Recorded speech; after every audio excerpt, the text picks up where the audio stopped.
Matagal na panahong pinagsamahan, pangako nating dalawa'y walang iwanan. Ngunit paano ba maibabalik ang nakalipas? Huli na ang lahat, paano ba makakaiwas? Naaalala ko nung ating anniversary, tiyaya kitang lumabas, ika'y tumanggi. Sa dahilan mo, tinatamad at ayaw lumabas. Pagod ka galing sa trabaho at sakin umiwas. Kinasama ko ang loob na araw na iyon, kasi ang gusto ko makasama ka sa unang taon nating dalawa.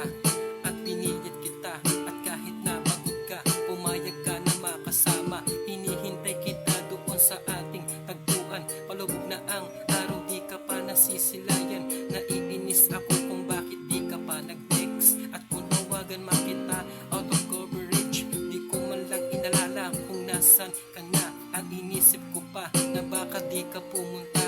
Kinakabahan at bigla kitang naalala, kaya nagdesisyon ako na sunduin ka. Pagdating ko sa inyo, nakita ko ang iyong ina, papalapit sa akin at umiiyak pa.